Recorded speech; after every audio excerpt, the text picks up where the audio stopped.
최근에 또 그 아까 뭡니까 윤창중 칼럼에서도 어젠가 방송을 했거든요. 논평을. 네, 네네.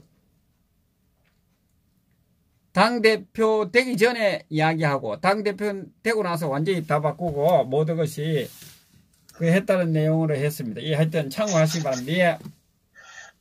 저는 그 실체가 분명히 밝혀졌다, 이렇게 저는 판단해요. 사실은, 굳이 아까 말씀하신 3월 10날, 예. 그 애국자 분들께서 이제 네 분이 현장에서 돌아가셨는데, 예.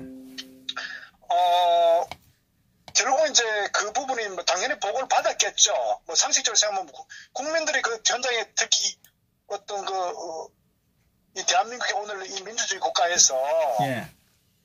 조그만 어떤 사건 사고가 나더라도 언론에 다 발표가 되는데, 예. 하물며 탄핵 선고하는 날, 예. 그러니까 많은 집회가 정말 당연히 예상됐었고, 모든 경찰들이든 어떤 정부에서도 초미의 관심사 아니겠습니까? 예. 그럼 당연히 한국에 있으면은 어디에 가더라도 당연히 그날 당일 발생된 사건에 대해서는 보고하고 거기에 대한 인식을 할 텐데, 결국은 저는 그런 것 같아요.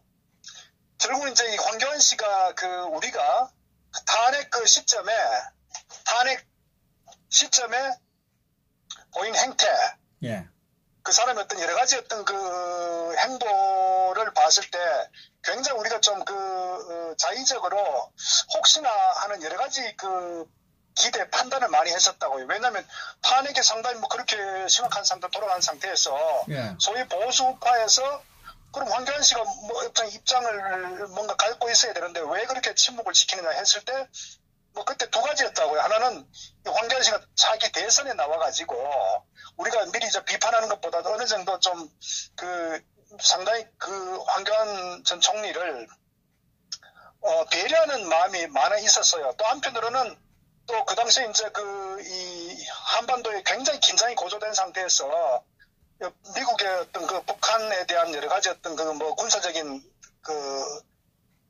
압박, 이런 것 때문에 혹시나 한미 간에 그런 긴밀한 소통 때문에 황교안 씨가 그 자리를 지켜야 되는 거 아니냐. 우리 굉장히 우호적으로 해석을 많이 했었어요. 맞습니다. 예. 자, 그런데 결국은 우리가 이해하기 어려운 부분이 소위 3월 10날 이후에, 그리고 이제 대선 과정에서 보여졌던 어떤 여러 가지 본인의 어떤 행보들, 그리고 5구 대선 이후에 문재인이 집권 후에 사실은 굉장히 급속하게 사실은 이제 적폐로 규정해가지고 많은 애국 우익 인사들을 거의 이 사법부를 거의 쥐락펴락해가지고 거의 대부분 다 구치소에 감금을 시켰지 않습니까? 예. 그래서 그런데도 불구하고 본인이 보이는 행보, 어떤 발언들, 침묵으로 일관했지 않습니까? 예, 그리고 가면서 거기 그 전에 3월 10일 날 적보도 했고, 그리고 네. 경찰 언론 방송들이 카메라가 제가 볼 때는 앞에서 높은 곳에서 한 100개는 되는 것 같아요. 최정조들이 몇십 개는 있었을 거 아닙니까, 경찰이. 그 당시에 최정했는 것을 대통령 권한대행이면 보호가 돼야 되고, 경찰도. 그렇지 않습니까? 최정했는 거는 국가 공공 그거 아닙니까? 그러니까 우리가요. 예. 상식적이고 어떤 대한민국이란 현 상황에 어떤 비춰봤을 때, 특히 그 전에 이 민주노총이 불법 폭력 시위를 하면서 백남기 농민이라는 사람이 예. 결국 폭력 시위를 하다가 물대포에서, 그것도 명확하게 사실은 규명되지 않은 상태에서 어떤 알지 못하는 어떤 그 사람 어떤 가격에 의해서인지 사실은 그 상태에서 사망을 했는데, 장례식도 부검에 대해서도 얼마나 강력하게 반대를 했지 않습니까? 예, 당시 예. 심사병원에서. 예. 그러면서 그만큼 사회적 이슈가 되었고 심각한 상태로 저들은 좌파들은 몰고 갔단 말이에요. 정치적으로 이용해먹고. 네. 그러면 그런 상황인데 소위 대국 국민들의 내분이 정말 어떤 비폭력 시위, 특히 경찰들의 강경 진압, 또 충분히 예견된 그런 상황임에도 불구하고 그렇게 해서 좀 무참히 저는 도륙을 당할 정도로 그렇게 돌아가셨단 말이에요. 예. 그러면 이 부분은 사실은 뭐 외신에도 알려지고 굉장히 그 사회적 국제적 이슈가 될 상황이란 말이에요. 특히 대한민국 같은 이 법치 민주주의 국가에서는. 예. 그런데 침묵을 지켰잖아요. 자, 그러면 제가 말씀 그 이후에 보인 여러 가지 행태에 대해서 우리가 이해할 수 없는 그런 일들이 많이 벌어졌는데 그게 무슨 얘기냐? 황교안 씨는 탄핵의 중립을 지킨 게 아니고 중립 지켜도 안 되죠. 왜? 박근혜 정부의 1.5인자 역할을 했던 권력의 1.5인자 역할을 한 거예요. 2인자도 아닙니다. 예. 응? 자, 그러면 싫든 좋든 어떤 3자가 어떻게 평가를 하든 간에 황교안 씨는 박근혜 정부의 가장 핵심이었단 말이에요. 예. 법무장관 했고 총리를 2년 했고 예. 그러니까 전체 총 임기로 보면 박 대통령보다 임기를 더 길게 한 사람이에요. 황교안 씨는. 가장 박근혜 정부에서 장기 재직을 한 사람이라고요. 예. 그러면 어떡하냐 보면은 좌파들이 당신 박근혜의 정말 어떤 한몸 아니냐 이렇게 해도 반박을 못할 그런 상황이라고 정치적인 측면에 있어서는. 예. 왜? 함께 있기 때문에. 자, 그렇다면 어쨌거나 황교안 씨는 박 대통령과 생사 고락을 같이 해야 되는 거예요. 그러니까 정치적 도의든 아니면 고위 공직자로서 또 우파의 어떤 그런 인물이라고 스스로가 얘기한다면은. 그런데 결국은 전혀 우리가 국민들이 기대하는 바와 달리 최근의 행보까지 전체적으로 우리가 지켜봤을 때 전혀 안 되는 얘기입니다. 결국은 그 얘기는 황교안 씨는 처음부터 탄핵에 동조했다는 겁니다. 그렇지 않고서는 이게 해석이 되지 않아요. 해석이 안 되네요. 그렇지 않습니다. 그러니까 중립적 입장이라고 하더라도 해석이 되지 않는 거예요. 그러니까 저는 황교안이나 이명박이나 소위 말해서 어떤 이 탄핵을 주동한 세력들과 저는 한 몸이다 이렇게 우리가 네. 규정해도 저는 논리적으로 하자가 없다 이렇게 보는 거예요. 그것은 네. 단순히 상식과 추측이 아니라 황교안 씨가 보인 어떤 국정의 어떤 책임 상당히 어떤 중심에 선 사람으로서 또 그 사람 보인 행보 최근에 이런 정치에 발을 디디면서 여러 가지 보인 행보 이런 전체적인 맥락을 봤을 때 황교안 씨는 도저히 저는 순수하게 볼 수가 없고 저 사람은 탄핵에 동조한 김무성이나 유승민이나 저는 다를 바가 없다. 그리고 이명박이도 마찬가지거든요. 그러니까 더 이 사람이 굉장히 문제가 심각한 전 두 가지 도덕성에 있어서 예. 자기 스스로는 속일 수가 없을 거예요. 자신은 잘 알 거라고요. 예. 그런데 결국은 오락가락 황세모라는 소위 말 탄핵에 대해서 어떤 입장을 펴느냐 했을 때 저는 그 사람이 보인 것도 나중에 세모라고 했죠. 중립이라고. 근데 그것도 굉장히 잘못된 게 그것도 정치공학적으로 보여주는 거. 왜? 이 사람이 정치 전면에 나서면서 이 일성의 메시지가 뭐냐면 대통합이라는 얘기를 했다고요. 그러니까 대통합도 굉장히 부적절한 저는 그런 메시지라고 보는 거예요. 예. 특히 법률가 입장에서. 그러니까 저는 결국은 이 사람은 양심이 바르지 않는 것 같아요. 정직하지 않는 것 같아요. 그러니까 본인이 분명 본인 행태가 있고 본인 스스로도 잘 알고 어떤 입장을 취했는지는 이제는 제3자 국민들 입장 눈에 다 보이는 거예요. 황교안 씨가 무슨 얘기하더라도 말보다는 그 사람의 행보가 그 상황을 정확히 대변하거든. 우리가 말은 거짓말할 수 있어요. 그러면 행동은 거짓말할 수 없는 거예요. 왜? 그 사람이 지난 2년간 보인 어떤 그 발자취를 봤을 때는 그건 100% 드러나는 거예요. 그런데 이게 탄핵에 대해서 과정은 잘못됐으나 현재 결과는 수용한다. 그러니까 김진태 의원이 X나 O나 했을 때 경 입장을 주저주저한 거거든요. 그러니까 이 사람은 정치공학자로 소위 장깨를 부리는 사람이에요. 그러니까 굉장히 사실은 문제가 심각한 거예요. 도덕적으로도 문제가 있고 도덕적 문제는 자기 자신을 속이고 뿐만 아니라 저는 그런 거예요. 말씀드렸다 자기가 박근혜 정부의 재임을 가장 고위공직 오래 한 사람이기 때문에 자신은 뭐냐면 당연히 그 박근혜 정부와 함께 생사고락을 해야 되는 게 고위공직자로서의 역사의 어떤 그 흐름에 있어서도 자기가 취해야 될 도리라고 보는 거예요. 그런데 그거를 그렇게 표현하지 않잖아요. 그래서 이 사람은 굉장히 문제가 심각하다. 도덕적으로 굉장히 문제가 있다. 저는 그렇게 보는 거예요. 그래서 특히나 이 사람이 하나 좀 잘못 판단하는 게, 지켜보면은 매사의 모든 이 상황을 판단하는 부분에 있어서 굉장히 그 판단력에도 문제가 있다. 왜? 현재 자기가 정치를 하면서 보인 메시지가 뭐냐면은 문재인 좌파 정권이 나라를 망치고 있다. 그래서 내가 더 이상 이렇게 침묵을 지킬 수는 없다. 내라도 나서서 싸워야 되겠다. 이런 논리거든요. 예. 그런데 지금 하는 거 보세요. 어떤 형태를 보이는지. 오늘 뭐 어저께인가 그 봉화마을 가가지고 예. 그 본인이 어떤 그 방명록에 서명한 메시지 하나가 아마 또 뭐 대통합이라는 메시지가 들어간 것 같더라고요. 대통합 맞네요. 그러니까 봉화마을과 대통합은 무슨 의미냐? 네. 와와 우를 아우르는 대통합이라는 얘기거든요. 그렇지. 근데 이 사람이 판단력에 심각한 문제가 있는 게, 예. 대한민국 오늘 이런 몰락하게 된 것은 저 좌파들 사회주의적 사상, 소위 친북적 행태, 그러니까 법치와 민주주의를 파괴한 이런 그 좌파 세력들하고 통합한다? 그건 있을 수가 없는 거예요. 이거 법치를 무너뜨린 거라고. 그래서 제가 볼 때는 황교안 씨는 정치 철학, 정치 이념이 없는 사람이에요. 자기 소신도 없고. 그러니까 지금은 더더구나 자기가 논리가 맞았는 게 문재인 정권이 나라를 망치니까 내가 나라를 구하기 위해서 왔다고 하면요. 결국 문재인 정권은 소위 말해서 타도해야 될 대상이고 빨리 끌어내야 될 대상이라고요. 그런데 거기하고 통합하겠다는 거예요.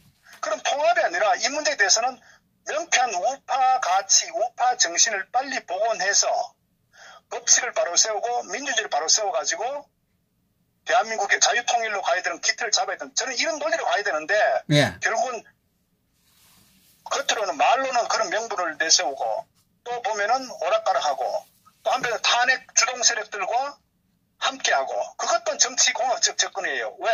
자기 정치세가 없으니까 결국 현재 비대위에 김병준이가 비대위원장 하는데 거기에 뒤에 핵심이 누구냐? 김무성 아닙니까? 김무성이가 결국 김성태 내세우고 김용태하고 그 전부 다 이때 그 찌꺼기들 아닙니까? 그 세력들이 김병준을 데려와갖고 정치공학적으로 이 상황을 몰고 간 거고, 또 김병준을 내세워가지고 결국 전당대회에서 자기들이 원하는 정치 세력을 전당대회에서 당권을 장악하려고, 이거 정치적 노림수 아닙니까? 그 연장선상에서 온 거란 말이에요. 거기에 황교안이가 올라탄 거예요. 그 황교안이는 김무성하고 정치적 야합을 한 거란 말이에요. 그렇기 때문에 그 하나의 이정표가 어떤 반증이 뭐냐? 결국은 지난 전당대회 할 때 메시지가 뭐냐면은 다 함께 미래로, 하나로 미래로란 말이에요.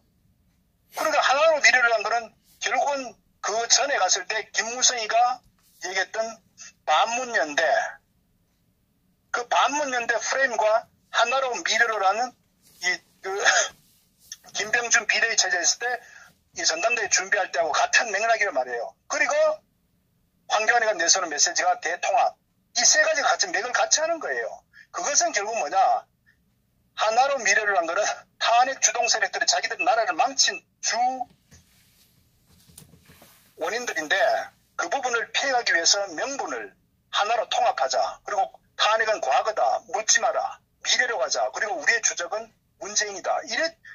이런 논리로 가져가는데 거기에 황교안이도 메시지가 대통합, 화답하고 그런 메시지를 같이 가는. 그래서 지금 정치공학적 측면이든 어떤 여러 가지 전체적 분석을 해봤을 때 황교안이는 김무성과 야합하는, 손을 잡고 간다고 우리가 볼 수밖에 없는 거예요. 그것은 자기가 무슨 말로 거짓을 하든 간에 그 사람의 행보, 이런 어떤 정치 구조, 현 상황을 봤을 때 황교안 씨는 더 이상 비겁하게 자기 양심을 속이는 그런 그 애매모호한 태도를 취하지 마라, 이겁니다.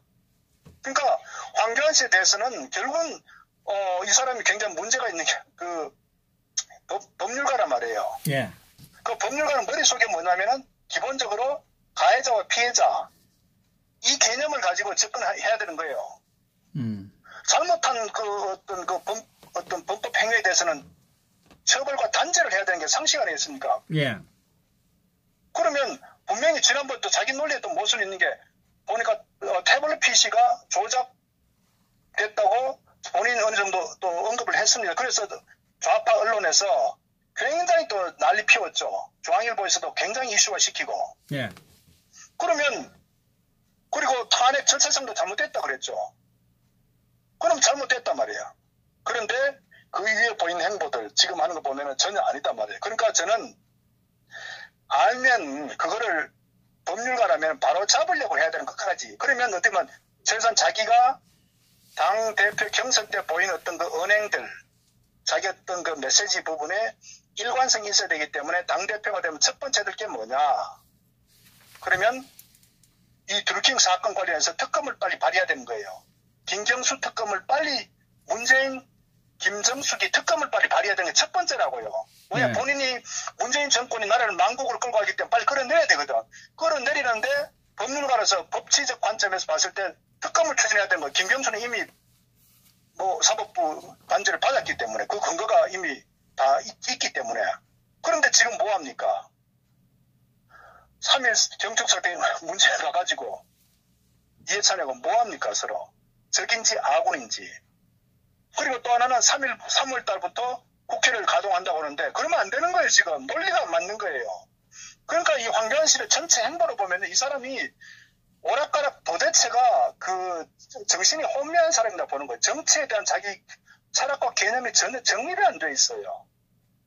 그러니까 옆에서 자기 어떤 메시지 하다가 옆에서 김무성 측근들이 만약에 또 강하게 밀어붙이면 또 주춤하고 언론에서 또 뭔가 또 강하게 메시지 나오면 또 한 번 물러섰다가 이렇게 하면 그게 아니고 또 좌측에서도 얘기하면은 또 주춤해. 그러니까 이 사람은 자기 칼라 색깔이 전혀 없는 거예요. 그러니까 어떻게 보면 옛날에 그 민한당의 유치성 씨라고 있어요. 예. 그 옛날에. 그러니까 이게 사쿠라 정당의 어떤 그 당수 같은 그런 그 생각이 많이 드는 거예요.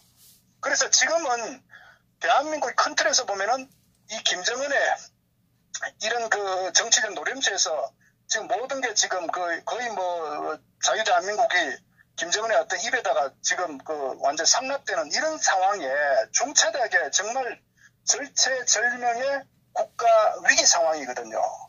이때는 정말 투쟁 외에는 없어요. 그래서 시대가 요구하는 지도자는 뭐냐면은 철저한 우파적 사고와 개념과 가치와 정체성을 가진 인물이 그 결기를 가지고 투쟁에 앞장서 가지고 국회를 보이콧해야 되는 거예요. 전면 보이콧하고 문재인, 김정숙 특검을 바로 발의하고 의총을 열고 그 다음에 태스크포스나 투기를 만들어 가지고 완전히 전면전으로 가져가야 되는 거예요. 그러니까 제가 볼 땐 그것은 상식인 거예요. 상식. 근데 지금 황교안 씨가 보인 행태는 전혀 그렇지 않다. 그러니까 황교안이 소위 정치든 이 사람이 어떤 당대표, 소위 자유한국당이라는 그 정당은 국민들이 절대 기대하면 안 된다는 거예요. 일말에 1%의 기대를 가지고 그래도 아마 국민들이 또 태극기를 지지해주기도 하고 했는데 결국 황교안 씨가 오늘까지 보인 행태는 전혀 아니다 이거죠. 그렇기 때문에 결국은 기대할 바가 눈꽃만큼도 없다는 게 또 현실이고 사실은 또 더 심각한 것이 뭐냐. 최근에 황교안 씨를 맹목적으로 지지한 소위 보수 우파 농객 또는 소위 사회 오피니언 리더라는 사람들이 황교안 씨를 맹목 지지한단 말입니다. 그러면서 지금은 대통합이 우선이다. 이런 논리를 가져가는 거예요. 소위 김평우 같은 변협회장 같은 전임 변협회장이 이 양반 같은 경우도 탄핵식에 나와가지고 불법됐다고 얼마나 그 박 대통령에 대해서 입장이 있어가지고 그렇게 해서 결국 뭡니까? 지금은 탄핵 주동 세력들과 한 목소리를 같이 내잖아요. 조갑재 씨는 어떻습니까? 이 양반도 웃기는 사람인 거 정말 나이가 먹으면 정말 저렇게 오락가락한 저는 이해할 수가 없어요. 그리고 교육회 집회할 때 나와가지고 싸우자 이기자 뭐 어떻게 뭐 메시지고 하고 그럼 그래갖고 자기 유튜브 파리하는 거 아닙니까 이게. 정기조 씨는 어때요? 그러니까 제가 봤을 때는 왜 법률가와 언론가란 말이에요. 법률가와 언론가는 정치인이 아니기 때문에 잘못된 부분에서는 누구보다도 굉장하게 차갑게 냉정하게 비판을 해야 되는 거예요. 그게 좌든 우든 간에 그래야 사회가 건강해지고 더구나 민주주의가 꽃피우려면은 잘못된 어떤 그 불의에 대해서는 명확하게 자기가 모든 것을 감당하더라도 바른 소리 해야 된다고요. 그런데 대통합하던 이 논리가 저는 본인들이 지금까지 지난 2년간 어떤 보였던 행태와 지금 발언들이 보면 앞뒤가 맞지 않는 거예요. 논리도 맞지 않는 거예요. 그리고 또한 이 사람들의 논리도 또 문제가 뭐가 있냐면은 자 100번 양보해서 대선 때 홍준표를 지지했습니다. 근데 이 사람들도 굉장히 정신 나간 사람이에요. 왜?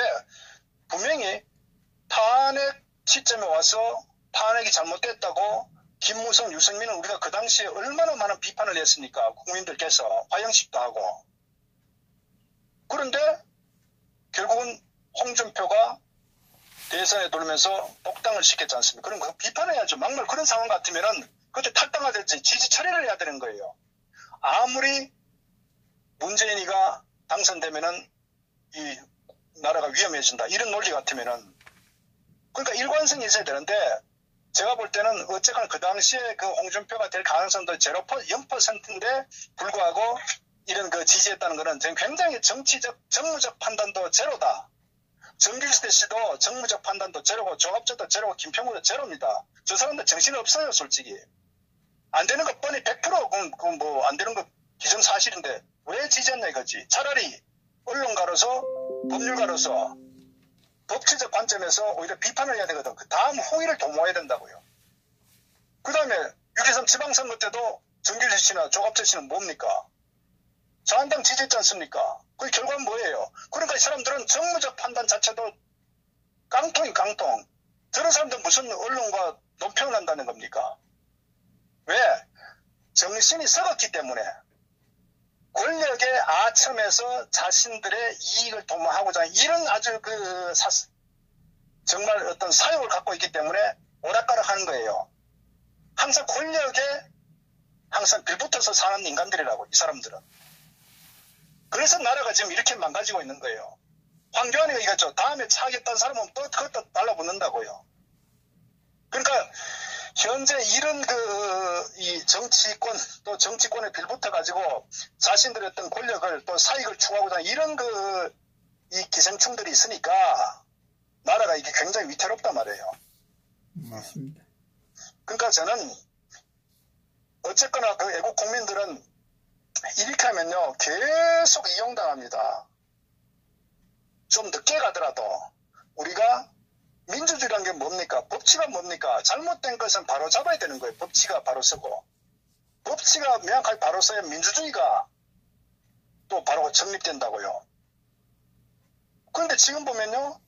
정의가 무너지고 법치가 파괴되고 도덕과 양심이 사라지고 오로지 자기 사욕을 추구하기 위해 가지고 수단 방법 다 묻어버리고 목적만 달성하면 되는 이런 그 사회적 풍토, 소위 우파라고 주장하는 이런 그 우파 사회 내에서도 이렇게 지금 굉장히 왜곡되게 지금 잘못 흘러가고 있다. 이렇기 때문에 우리가 더더욱더 우리가 우파를 바로 잡아야 될 책무가 있는 거예요. 저는 그래서 이런 현재 돌아가는 상황을 보니까 어떤 경우든 저는 황교안이 어떻다 이게 아니라 민주주의를 바로 세우고 법치 바로 세운 그런 투쟁을 해야 총력 투쟁해야 되는 거예요. 그리고 어쨌거나 결국은 이 탄핵이 하나의 도화선이 됐는데 여기에 대한 부분은 반드시 정치적, 도의적, 법적 책임을 물어야 된다. 저는 그렇게 봅니다. 여기 타협하면 안 돼요. 타협하면 절대 안 돼요. 역사가 거꾸로 갑니다. 저는 그걸 말씀드리고 그러고 관련해서 제가 이명박 씨 오늘 보석 석방된 거에 대해서는 저는 그렇게 보는 거예요. 간단히 말씀드리면은 네. 소위 저는 청와대에서 이명박 전 대통령을 석방시킬 때는요, 보석 허가 내줄 때는 100% 이게 청와대에서 의사결정하는 거예요. 맞습니다. 감히 단독 판사가 절대 못합니다. 이거는 어차피 정치적으로 적폐를 규정해 자신들의 어떤 그런 정치적인 목적을 달성하기 위해서 구속시킨 거고, 그렇기 때문에 왜 그러면 현시 보석을 시키느냐. 소위 이명박이는 아무 힘도 없다는 거예요. 관심도 없는 거 이명박이라. 왜? 이명박의 정치적 영향도 없고 국민들도 관심도 없고, 그러니까 아무 뭐 의미가 없으니까 또 뭡니까 이게 뭐 갑자기 급사한다거나 뭐 밤에 어떻게 사망할지 모르겠다 이런 뭐 어떤 또 이 변호사 얘기도 나오니까 그러니까 자기 봤을 때 괜히 뭐 별로 힘도 없고 영향력도 없는데 감옥에서 갑자기 급사했을 때 정치적 부담만 가니까 나이 먹은 노인네 그냥 뭐 풀어주는 거 아니겠습니까? 저는 그런 측면인 거예요. 근데 이것을 혹시나 해가지고 박 대통령 그 석방까지 그 확대해서라면 절대 안 돼요. 박 대통령은 비록 구치소에 계시지만 정치적 영향력은 엄청나게 지금 그대로 아직도 유지가 된단 말이에요. 예, 그러니까 저들은 또 한편으로 이 이명박이는 탄핵에 주동했던 세력이라고요. 탄핵 주동자라고요. 그러니까 결국 이명박이를 살려야 어떤 의미에서는 현재 이 김무성이나 이 자한당 내 이 친위 세력들, 탄핵 주동 세력들과 한패가 되기 때문에 소위 어떤 뭐 탄핵을 기정사실화시키는 이런 또 여러 가지 정치적 어떤 저희들의 의도도 또 꾀할 수가 있는 거예요. 맞습니다. 맞습니다. 더 자한당의 국회의원들은 더 충성하겠죠. 그러니까 결국은 그 탄핵 주동 세력들과 어떤 그 힘을 실어주는 거 쉽게 얘기하면은. 그러니까 이명박 자체는 이미 정치적 힘도 떨어졌는데다가 어쨌건 그렇지만은 저들과 탄핵 주동 세력의 같은 연장선상이기 때문에 그것은 자신 정권의 정당성 문제를 그대로 계속 확보할 수 있고 또 어떻게 보면 친위와 친박이라는 개념을 또 이렇게 나누는 갈등화시키는 이런 여러 가지 정치적 꼼수와 노림수도 있다. 이렇게 우리가 봐야 되는 거죠. 이걸 순수하게 무조건 정치적 의도에서 지금 이명박 전 대통령 어떤 보석 허가도 거기에서 기인한다는 것을 우리가 좀 알 필요가 있다. 이걸 제가 말씀드리고. 그것도 있을 것이고, 뭡니까? 문 정권의, 네.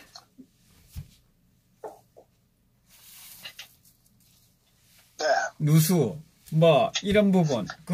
여론, 물론 그런 것도 진짜 이들이 집권 3년차 접어들었기 때문에 지금 사실은 왜 김경수 사건에 목을 매냐.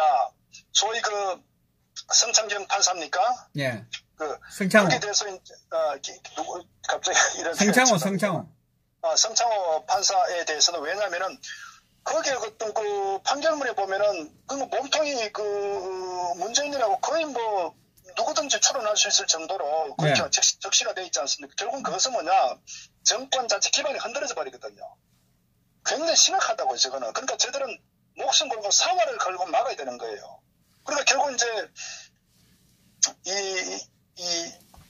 김경수에 대한 어떤 판결되는 이 판사에 대해서 그렇게 완전히 적폐로 규정하고 부도덕한 판사로 반드시 매도해가지고 그 다음에 어떤 법정이 세워된다고 결국 그것은 다음 2심의 판사에게 영향을 주는 그런 정치적 의도다 이렇게 봐야 되거든요. 그것도 있고 이제 김경수 2심에서 하면 어떻게 하든 자한당은 입 닫고 가만히 있으라 이거 알겠습니까?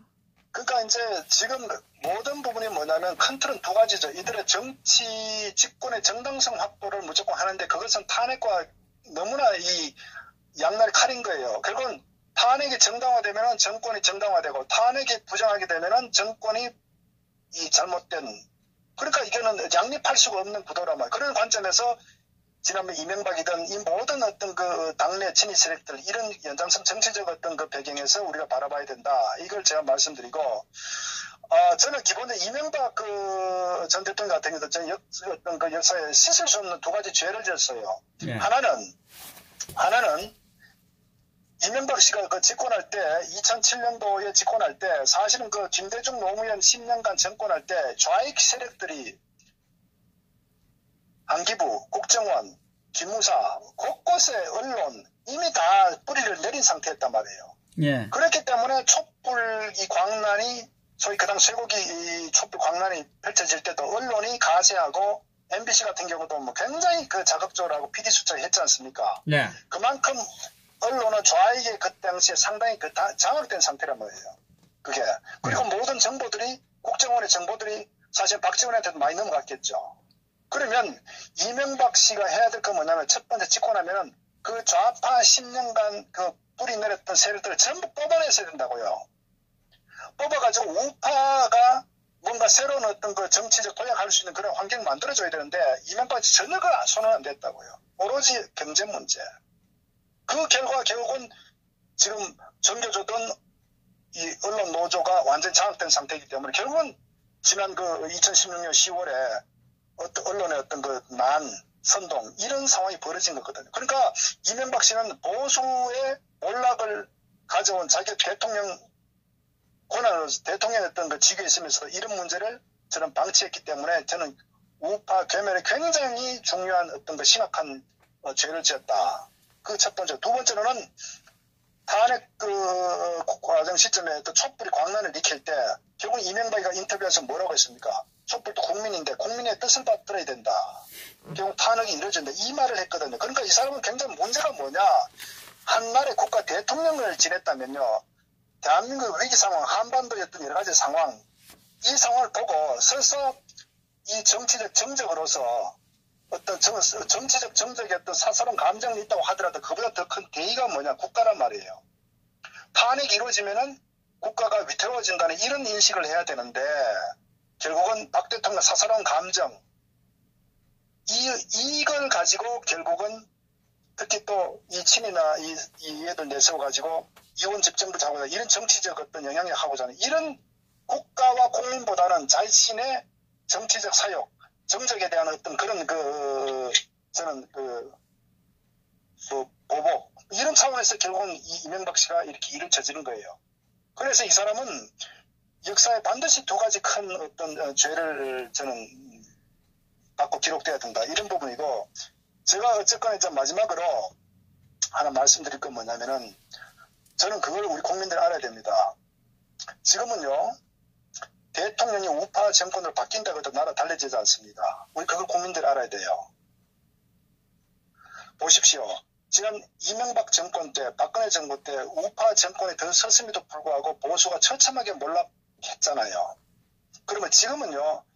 이미 언론은 완전히 장악돼버린 상태, 정교적으로 완전히 장악돼버린 상태에다가 더더구나 지금은 사법부도 완전히 지금 장악됐잖아요. 그러니까 저들이 이미 그 임명한 세력들이 이 대법이든 헌재든 모든 이 법조계도 장악되어 있는 상태고 사회 전반적으로 좌파 플러스 호남 세력들이 이미 사회 주류를 잡았기 때문에 언론은 완전 장악되지 않습니까? 교육계도 마찬가지, 대학도 마찬가지예요.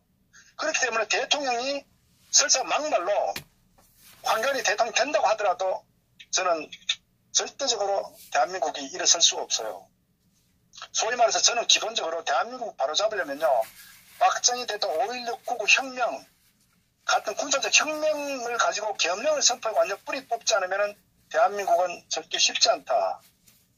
저는 그것을 좀 알았으면 좋겠어요. 절대 대통령 바뀐다고 나라가 절대 좌파들 뿌리 뽑지 못해요.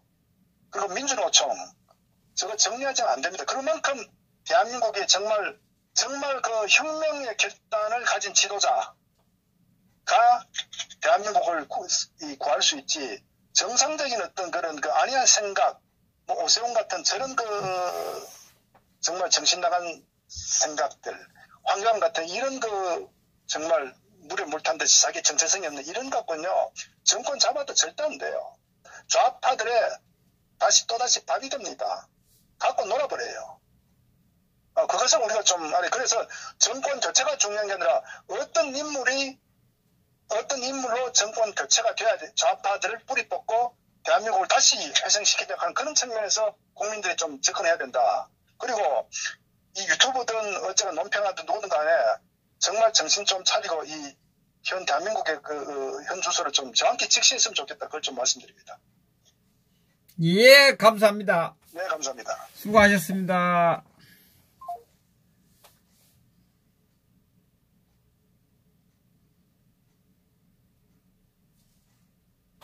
자, 이명박이, 이 시점에서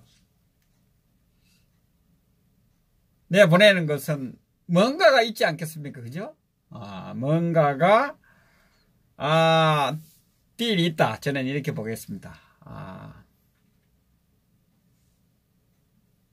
자, 우리 김동수 박사님의 논평. 우리 이영웅님, 감사합니다. 박수를 치시고. 일편단심님.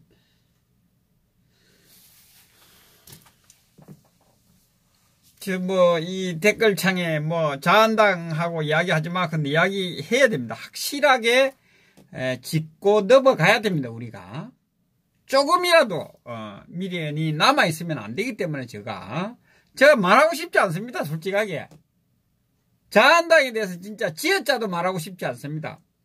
그렇지만, 확실하게 우리는 짚고 넘어가야 됩니다. 지금 이게 완전히 고리를 끊어놔야 되기 때문에 제가 오늘 방송을 하고 있는 것입니다.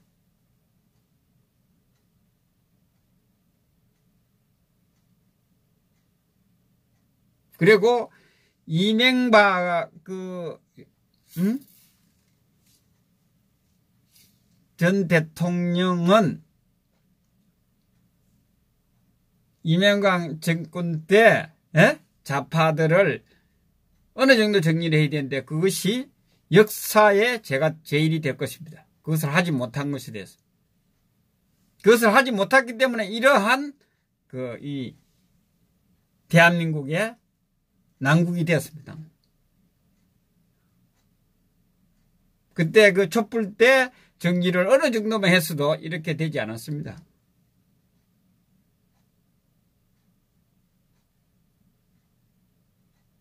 저는 이명박 구속되라고 그런 사람이에요.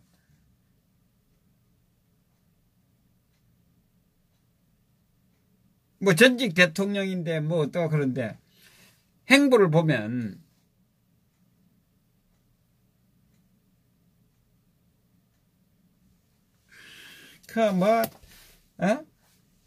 700 지금 7일째에도 계시는데 아무 소리 안 하고 아니 갑자기 나오려고 그러니까 100명이 없던 100명들이 2배로 늘어나는 것 같아요.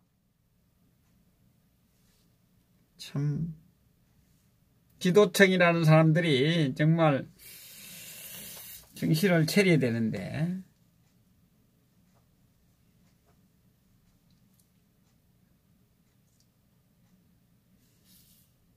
자, 우리는 버릴 거는 버리고 치사 선택을 해야 됩니다. 그죠? 과감하게 버릴 거 버리셔야 됩니다. 정말 부탁드립니다. 자한당에 대해서는 보지도 말아야 돼. 오줌도 누지 말아야 돼. 함께 할 수 없습니다. 지금 하고 있는 행보를 한번 보시면 한교안이 하고 있는 행보를 보면 더불어민주당 아닙니까? 봉화마을 가서 뇌물 받아서 건물 사서 살고 있는 건양숙이를 만나고 오고 행보를 보시면 알잖아요. 대통합이 맞습니다. 대통합. 왜?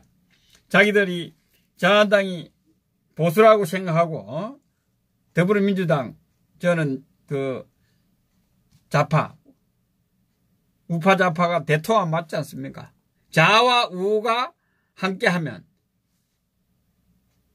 대통합 맞지 않습니까? 우리 태극기 세력하고 진정한 보수파 국민들은 외면하고